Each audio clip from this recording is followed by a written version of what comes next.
Hello everyone, स्वागत है आपका हमारे चैनल के एक और नई वीडियो में आज आपको दिखाएंगे रॉयल इनफील्ड स्टैंडर्ड 350 बुलेट के नाम से जानी जाती है। बुलेट के नाम से फेमस है। इलेक्ट्रा वेरिएंट ये आपके सामने देख रहे हैं। Jet black colour edition 2022 model आपके सामने ये खड़ा है। 5 अगस्त 2022 को मैंने ये बाइक परचेज़ की थी। 12,484 किलोमीटर में इसको राइड कर चुका हूँ। लॉन्ग राइड्स में भी यूज़ ली है, डेली बेसिस पर भी यूज़ ली है। हालांकि ये बाइक अभी डिसकंटिन्यू हो चुकी है। अब स्टैंडर्ड भी आपको जे सीरीज इंजन में देखने को मिलती है। फिर भी अगर कोई सेकेंड हैंड बाइक परचेज करना चाहता है रॉयल इनफील्ड बुलेट, तो उसके लिए वीडियो हेल्पफुल हो सकता है। वीडियो में मैं आपको बाइक के एडवांटेज, डिसएडवांटेज और जितनी भी प्रॉब्लम्स मुझे आज तक फेस करनी पड़ी हैं वो सारी बताऊंगा। पहले बात कर लेते हैं रॉयल इनफील्ड की हिस्ट्री के बारे में, जिससे आपकी जनरल नॉलेज भी बढ़ पाए। 1955 में इंडिया में आई थी रॉयल इनफील्ड। आइसर मोटर्स अभी इसकी पेरेंटल कंपनी है। ये जो वेरिएंट आप देख रहे हैं स्टैंडर्ड, ये 1931 से 2023 तक एज इट इज़ कंटिन्यू हुआ था इसके रेट्रो लुक में। लेकिन गवर्नमेंट नॉर्म्स के अकॉर्डिंग बाइक में चेंजमेंट करके अब इसको क्लासिक की तरह जे सीरीज इंजन में कन्वर्ट कर दिया गया है।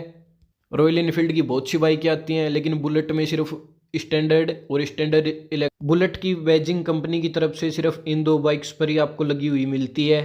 बात करते हैं बाइक के स्पेसिफिकेशंस के बारे में। 346 सीसी का air cooled single cylinder engine मिलता है। 19.1 एचपी की पावर देता है। 28 एनएम का टॉर्क देता है। 800 एमएम सीट हाइट मिलती है। 135 एमएम ग्राउंड क्लियरेंस मिलती है। 191 केजी कर्व वेट मिलता है ऑन पेपर। 13.5 लीटर्स का पेट्रोल टैंक मिलता है। सिंगल चैनल एबीएस मिलता है फ्रंट व्हील में। पीछे में ड्रम ब्रेक मिलता है। अब बात करते हैं बाइक के टायर प्रोफाइल के बारे में। फ्रंट टायर आपको 19 इंचेस का मिलता है with spoke RIMS. Same 19 inches का टायर आपको पीछे मिलता है विथ स्पोक रिम्स, बस उसका ग्रिप फॉर्मेशन थोड़ी फ्रंट टायर से चेंज होती है। अब बात करते हैं बाइक के इंस्ट्रूमेंट क्लस्टर के बारे में। पहले की तरह एनालॉग मीटर आपको देखने को मिलता है, बस ये छोटा वाला मीटर थोड़ा डिजिटल करके इसमें ABS indicator, engine valve function indicator और रिजर्व इंडिकेटर इसमें आपको दे दिया गया है नया ऐड करके। और इंस्ट्रूमेंट क्लस्टर में कोई चेंजमेंट है नहीं, ये छोटा वाला मीटर थोड़ा डिजिटल करके इसमें इंडिकेटर्स डाल दिए गए हैं। बाकी एनालॉग मीटर आपको 2022 तक इस बाइक में देखने को मिलता था। 12,484 किलोमीटर में इस बाइक को अभी तक राइड कर चुका हूँ। और बाइक की लुक में कोई चेंजमेंट कंपनी ने किए नहीं थे जब तक स्टैंडर्ड इलेक्ट्रा कंटिन्यू होती थी अपने 1931 वाले रेट्रो लुक में। बाइक वैसे की वैसे आती थी, वो कि वो इसमें वाइब्रेशन आपको देखने को मिलती थी। पीछे का टायर भी वैसा का वैसा स्टैंडर्ड की तरह पतला मिलता था। अब बात करते हैं बाइक के फ्यूल कंजप्शन के बारे में। सबसे पहले बता दूं, बाइक में आपको 13.5 लीटर का पेट्रोल टैंक मिलता है। 1.5 लीटर बाइक डेड स्टॉक रखती है। 4 लीटर पे बाइक रिजर्व में लग जाती है। एवरेज कंपनी क्लेम करती है 35 किलोमीटर पर लीटर। लेकिन मैंने बाइक को एक बार हाईवे पे 400 किलोमीटर निकाले थे, जिसमें बाइक ने कंज्यूम किया था 10 लीटर पेट्रोल, जिसका मतलब बाइक ने एवरेज दिया 40 का। जिसमें बाइक को नॉर्मल एक्सेलरेशन पे हमने यूज़ किया था। सिर्फ हाईवे पे बाइक चली थी 60-70 की कांस्टेंट स्पीड पे, जिसमें बाइक ने 40 का एवरेज निकाल के हमको दिया था। साथ में बात कर लेते हैं बाइक की सर्विसिंग की। पहले 500 किलोमीटर पे इसकी पहली सर्विस हुई थी। उससे पहले इसने एवरेज दिया था 25 किलोमीटर पर लीटर का। उसके बाद में हर 5,000 किलोमीटर पे बाइक की सर्विस होती है। 4 सर्विस कंपनी की तरफ से फ्री मिलती हैं इसकी। अब बात करते हैं बाइक के एडवांटेजेस के बारे में। पहला एडवांटेज बाइक में आपको देखने को मिलता है लॉन्ग कंफर्टेबल राइड्स, जिसमें इसका 350 सीसी का इंजन हेल्प करता है आपको नॉन स्टॉप ट्रैवल करने में। लेकिन थोड़ा वाइब्रेशंस का इशू इस बाइक में रहता है हाई स्पीड पे। लेकिन अगर अकेला राइडर राइड कर रहा है तो उसके लिए 60-70 की कांस्टेंट स्पीड में बाइक बहुत ही कंफर्टेबल राइड प्रोवाइड करती है। अब बात करते हैं बाइक के दूसरे एडवांटेज के बारे में, वो है इसका रोड प्रेजेंस। ये बाइक सबसे ज़्यादा पसंद की जाती है इसके रोड प्रेजेंस के लिए। मानते हैं ये बाइक ज़्यादा भागती नहीं है, लेकिन जो रुतबा इस बाइक का स्लो चलाने में है, जो वाइब इसके स्लो चलाने में, वो किसी दूसरी बाइक में नहीं है। और फिर अगर बाइक में लगा हुआ होता है साइलेंसर, तो उसके क्या ही कहने, लोग एक बार तो जरूर पीछे मुड़ के देखते ही देखते हैं। शॉर्ट पंजाब साइलेंसर इसमें एवरेज सी आवाज़ निकाल के दे देता है। सबसे बेस्ट इसके लिए रहता है लॉन्ग पंजाब। ये बाइक पटाखा नहीं फोड़ सकती इसमें फ्यूल इंजेक्शन होने के कारण, लेकिन वो लॉन्ग पंजाब साइलेंसर इसका BS3 BS4 की तरह आवाज़ निकाल के दे देता है। अब बात करते हैं बाइक के तीसरे एडवांटेज के बारे में, वो है इसकी हैंडलिंग। BS3 BS4 वेरिएंट्स के कंपैरिजन में बहुत अच्छी हैंडलिंग BS6 में आपको देखने को मिलती है। जैसा कि सबको पता है बुलेट भागने के लिए नहीं बनी हुई है, फिर भी अगर 60-70 की स्पीड में आप हाईवे पे अगर बाइक को राइड कर रहे हैं या कहीं भी आप बाइक को राइड कर रहे हैं नॉर्मल स्पीड में, तो बाइक आपके कंट्रोल में रहेगी। ऐसा फील नहीं होगा कि बाइक ज़्यादा भाग रही है, बाइक आपके नीचे से निकल के भाग जाएगी। एबीएस होने के कारण बाइक के ब्रेक्स बहुत अच्छे से वर्क करते हैं, लेकिन ज़्यादा वेट होने के कारण बाइक को टाइम लगता है रुकने में। पीछे का टायर ड्रम ब्रेक होने के कारण कई बार स्किड कर जाता है। इलेक्ट्रा का फोर्थ एडवांटेज था इसमें किक और सेल्फ का दोनों का ऑप्शन होना।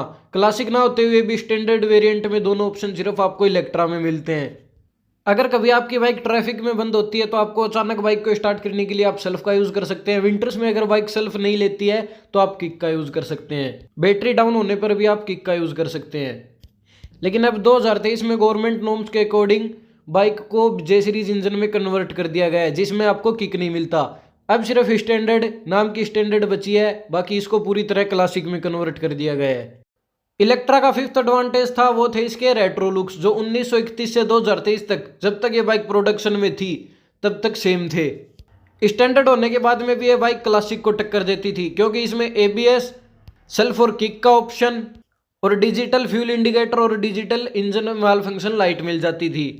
सिक्स्थ और आखिरी एडवांटेज है इस बाइक का इसका एवरेज, जो पॉइंट मैं पहले भी कवर कर चुका हूं। लेकिन as compared to 350 CC engine BS4 और BS3 से बहुत अच्छा एवरेज इस बाइक में आपको देखने को मिलता है, जो हाईवेज पे नॉर्मल यूजेज में 40 तक चला जाता है, जो लोगों की कहावत फैल कर देता है कि बुलेट एवरेज नहीं देती। अब बात करते हैं बाइक के डिसएडवांटेजेस के बारे में। सबसे पहला एडवांटेज जो इस बाइक में हमेशा देखने को मिलता है वो इसकी वाइब्रेशन, जिसके लिए बुलेट जानी भी जाती है। कुछ लोग बोलेंगे बुलेट में वाइब्रेशन नहीं हुई तो वो बुलेट कैसी, लेकिन डिसएडवांटेज में ये चीज आती है, ये आपको कंफर्ट को हमेशा अफेक्ट करता है। और फिर अगर आप बाइक को राइड कर रहे हैं 2 जने और बाइक को भगा लेते हैं 90+, तो इसका साइलेंसर इतनी वाइब्रेशन प्रोड्यूस करता है कि पीछे बैठने वाला बंदा एक ही बात बोलता है, रोक दे मित्र, क्योंकि उसके पाँव में उसको फील होती है शॉक वेव्स। और ओवर स्पीड होने के बाद में बाइक राइडर को भी अनकंफर्टेबल लगने लगती है वाइब्रेशन की वजह से। तो अच्छा यही है कि बुलेट को आप स्पीड लिमिट्स में चलाएं हमेशा। अब मैं बाइक को स्टार्ट करके दिखाता हूं आपको इसके वाइब्रेशन इश्यूज। ये डिसएडवांटेज इस बाइक का कभी सोल्व नहीं हो सकता, ये आप इस क्लिप में देख सकते हो। ये इशू इसमें कोई सोल्व नहीं कर सकता। और सेम यही हरकत ये रोड पे चलती है तब करती है। ये देखो वाइब्रेशन आप देख सकते हैं साफ साफ। जबकि अब ये बाइक मिडिल स्टैंड पे खड़ी है, वो भी मिट्टी में। दूसरा जो सबसे बड़ा एडवांटेज आपको देखने को मिलता है वो है इस बाइक के गियर शिफ्टिंग में। मैं आपको फिर से एक बार बाइक स्टार्ट करके दिखाता हूँ। अब जैसा कि आप देख सकते हैं बाइक अभी न्यूट्रल में खड़ी है। मैंने बाइक का क्लच पूरा प्रेस कर लिया और अब मैं पहला गियर डालूंगा। आप आवाज़ सुनना इसकी, आप आवाज़ सुनना बाइक की कैसी आवाज़ बाइक देती है। ये देखो अब गियर डल ही नहीं रहा, मैंने जोर से प्रेस कर दिया तो अब छोड़ के फिर से डालूंगा तो गियर डला है। आप देख सकते हैं हाफ क्लच लेने के बाद में गियर डला इस बाइक में। इस क्लिप में भी आप देख सकते हैं जबकि बाइक खड़ी थी न्यूट्रल में, पूरा क्लच प्रेस करने के बाद भी बाइक का पहला गियर नहीं लगा। 2 बार ट्राई करने के बाद भी फुल क्लच में, जब हाफ क्लच में मैंने गियर डाला तो एक अजीब सी आवाज। तीसरा सबसे बड़ा डिसएडवांटेज इसमें आपको देखने को मिलता है वो इसकी ब्रेकिंग। बाइक में ऑलमोस्ट 2 क्विंटल वेट आता है और 50 या 60 किलो या 1 क्विंटल आपका मान लो। और इतने वेट में अगर आप सोचते हो कि बाइक को 90+ भगा के मैं अचानक रोक लूंगा तो आपका सबसे बड़ा वहम है, क्योंकि सिर्फ बाइक में आपको सिंगल चैनल एबीएस मिलता है फ्रंट डिस्क में, पीछे आपको ड्रम ब्रेक ही मिलता है। तो बाइक जितना आसान आप सोचते हो कंट्रोल हो जाएगी उतनी आसानी से होगी नहीं। बाइक को एक पर्टिकुलर डिस्टेंस चाहिएगा रुकने के लिए। और अगर आप वहम में हो कि R15 और अपाचे से इसकी ब्रेकिंग कंपेयर कर लोगे तो इसकी आपको बहुत बड़ी कीमत भी चुकानी पड़ सकती है अगर कभी आपने मजाक में भी ट्राई किया तो। चौथा डिसएडवांटेज आपको जो देखने को मिलता है वो इसकी नाइट विजिबिलिटी, क्योंकि इसमें आपको हेडलाइट में हेलोजन बल्ब भी मिलते हैं जिनका नाइट में थ्रो बहुत कम रहता है। बाइक को स्टार्ट करके मैं दिखाता हूँ इसकी लाइट्स आपको। बस इतना लाइट का थ्रो आपको इसमें देखने को मिलता है। ये जो ऊपर वाले 2 बल्ब देख रहे हो इनका पता नहीं आज तक समझ में नहीं आया इनको चलते चलते को क्या प्रेशर इन पे पड़ता है, क्या जोर आता है, चलते चलते फ्यूज हो जाते हैं।